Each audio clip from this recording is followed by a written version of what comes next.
I read there for kids and I was like, oh, okay, I'm not a horrible teacher. Because honestly, kids, man, it's like, why am I even talking?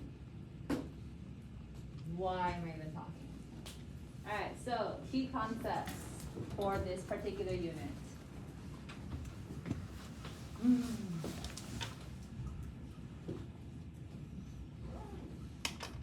Now, obviously, the presidency and the presidential power has evolved over time, and we can greatly see this right now.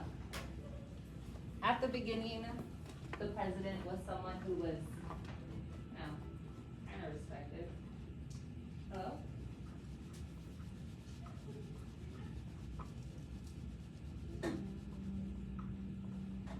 Yes.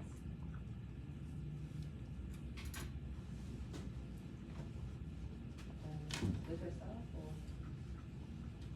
Oh. Okay.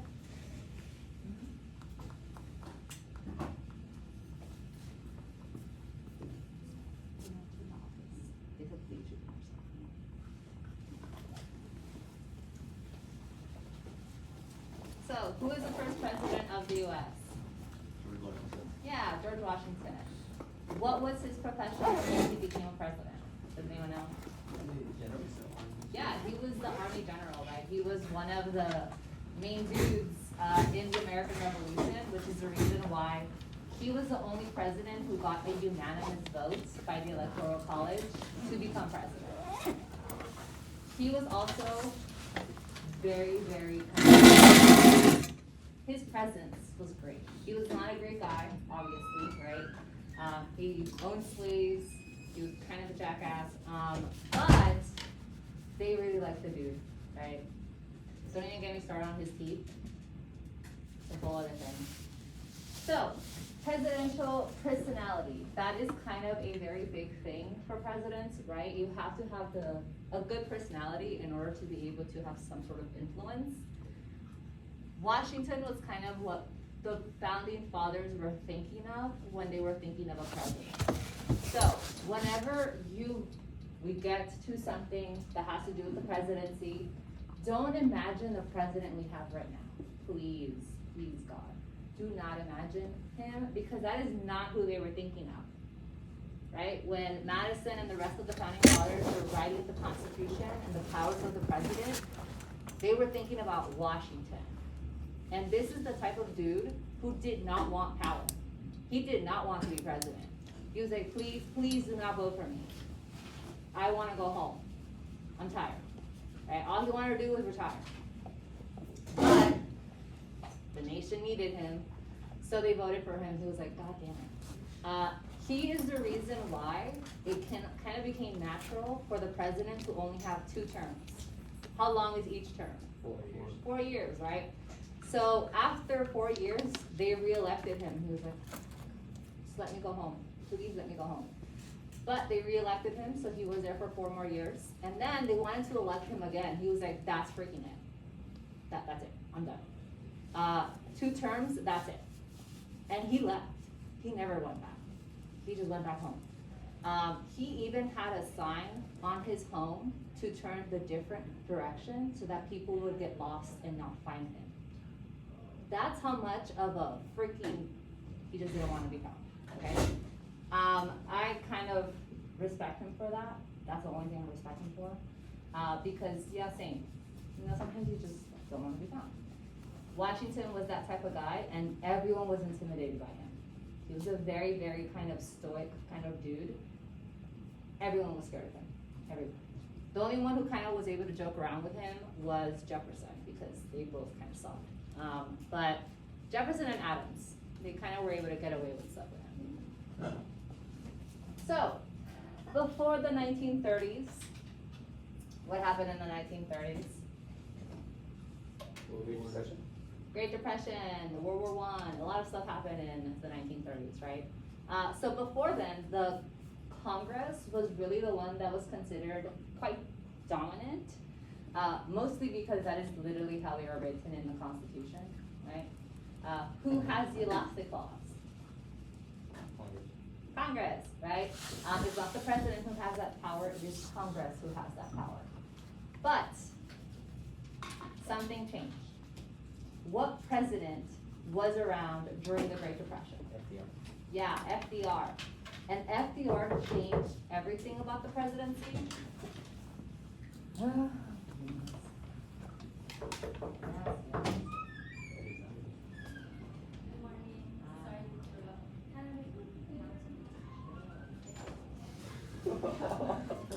Good morning, guys. I just wanted to let you guys know she's gonna be a fundraiser today from 4 to 6 p.m. at Cup of Joy.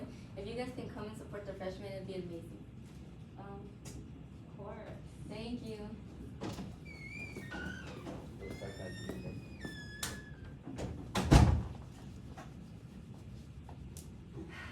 what was I talking about? Roosevelt. Thank you. So after Roosevelt became president, he kind of changed the presidency because how long was he president for? Does anyone know? Was it 2 terms? 12. It was close to 12 years, yes. 16, no, 4 terms. 16 years, huh? 16 years, okay? This dude was president for 16 years. People literally grew up with him. And he only, did not become president this year because he died, right? After Roosevelt, they went and did the 22nd Amendment, which is what? 2 terms. Yes, 2-term presidency, right? They're like, no, Roosevelt's the first and the last. He changed how the presidency was viewed.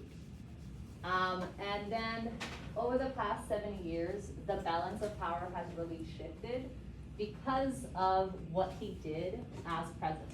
Now, I'm not saying that he was a bad president, because he wasn't. He was a pretty good guy. He really did try to help people out. The thing is, however, that he gave powers to the presidency that hadn't really been around before him. And yeah, he was a good guy, but what happens when someone, because there was let's say a wall, right? A metaphorical wall around the presidential power. He wanted to do stuff to help the people out, and Congress was not letting him. So what did he do? He tore down the walls that was holding in the presidential power. But then he died, right? And then other presidents came, and were they nice like Roosevelt? No, they were not. Were they humble like Roosevelt? No, they were not. So the walls that he had torn down, they started to take over even more, right? And he should not have done that, but he did. And so because of Roosevelt, we are kind of in a situation that we are in now. Obviously, so many other things happened, but he kind of started that situation. Again, I don't want to talk bad about the dude because he tried, but there's a reason why there was such a limit to the presidential power. So, the executive and the legislative branch, they're kind of ish, equal in power, kind of. But again, before Roosevelt, the legislative branch was the one that had the most power. Right? They were the ones who were making the rules, making the laws. If the president tried to do something, they literally had to kind of ask permission from Congress to do so, or get permission from Congress to do so. Is that the way it is now? Absolutely not, right? It is very, very different. And it's not even in this presidency where everything started, right? It has happened way before. It just got worse. This is the reason why we have to contain power, right?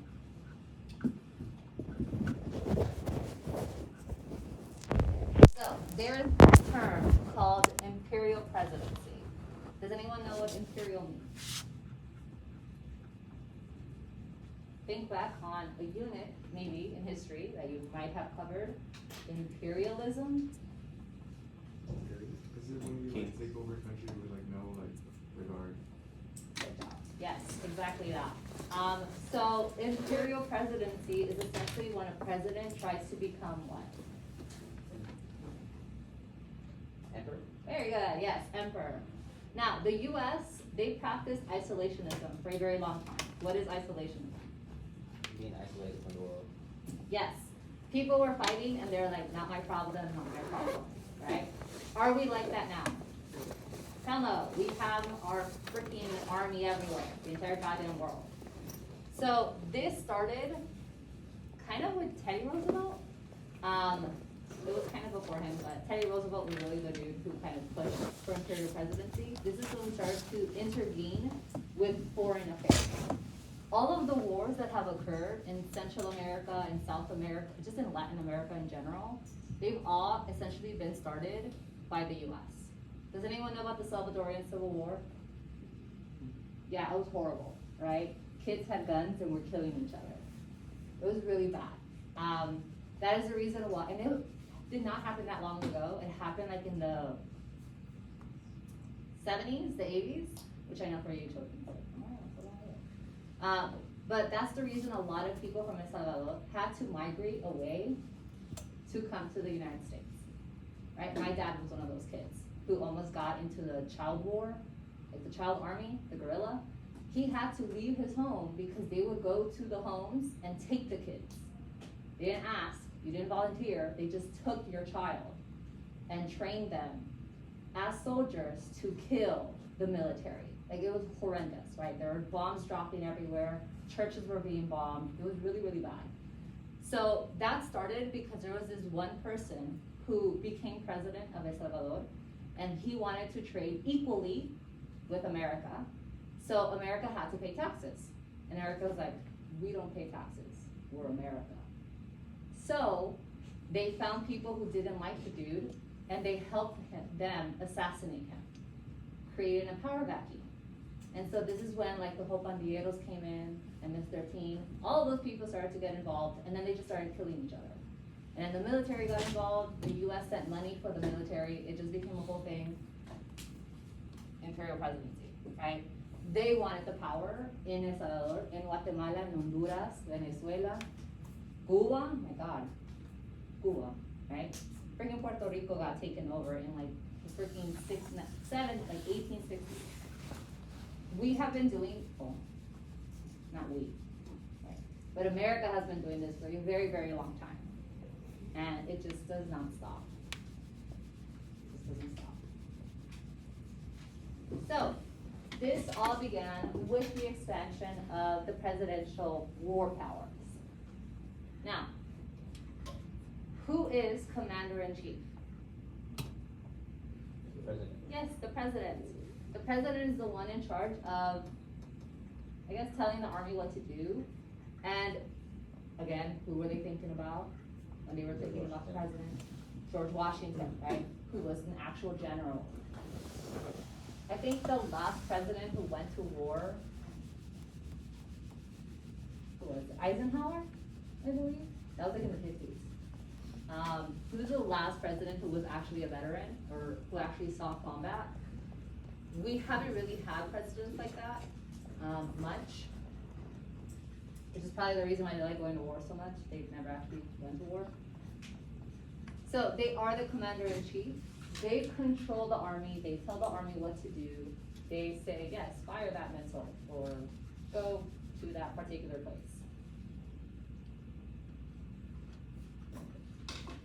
Now, the reason for this, the reason why the founding fathers did this was because they didn't want the military to be, like, they didn't want the states to be in charge of the military. Imagine if the states were in charge of their own military. It would be chaos.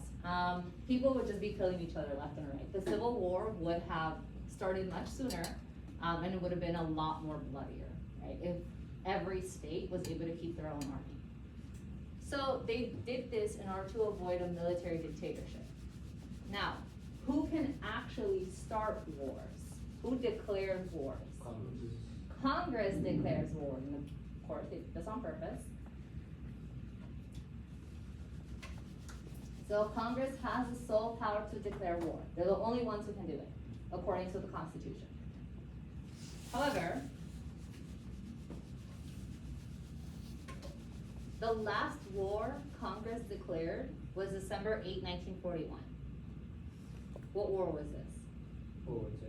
World War II, and this was actually a unanimous decision. Every single person in Congress said, yeah, we're gonna like mess up some Nazis. And of course, also the people in Mainly Japan. Japan first. Yeah, Japan and then the Nazis. Why? What had the Japanese done? Pearl Harbor. Yes, Pearl Harbor, right?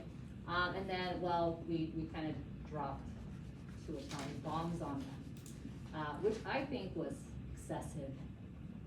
It was freaking excessive, especially because the people who were killed were civilians, right? We did not kill soldiers, we killed civilians. If you ever have a chance, children, go to Japan, but only go to the museum in Hiroshima, like with a mentally strong mind, because that thing is really, really depressing. Like they actually have what was left over, and they have pictures of what people looked like after the bomb drop, and it was horrible. Yeah, How you doing? yes, Did you cry? yes. No, actually, like it's horrible, children. Like they have the steps where someone was sitting and they just got evaporated, and their shadow, that's how bright the light was, that the shadow was actually imprinted in the cement. That's how bright the light of the atomic bomb was. The shadow was left, and that person was completely gone. And they have it, they still have it there. You can see the shadow of the man or whoever was sitting on those streets. So we dropped two of them too, right? Two. Now, this was the last time that Congress has actually declared war. However, have we been in war since 1941? Yes, we have. Yes, we have. I mean, what was one war? World War Well, that was before 1941. After 1944. Yes, Vietnam. What was another one? No one really talks about this one, mostly because we lost. The Korean War? Pakistan? Or Oh, Afghanistan? yes, Afghanistan. that one too, yes. That one started in 2001. Why? Oh, 9/11. Yes, 9/11, okay. Were you kids even alive? No. My God. We'll be in our 20s. I keep asking you how old you are because I keep forgetting that you're so young. You were born in what, 2007? 8? Yeah, okay. So the war war ended 2021. So we were in that war for 20 years. Okay. Congress never declared that war. They never declared the Vietnamese War. They never declared the Korean War. And they never declared any of the little battles and skirmishes that we have been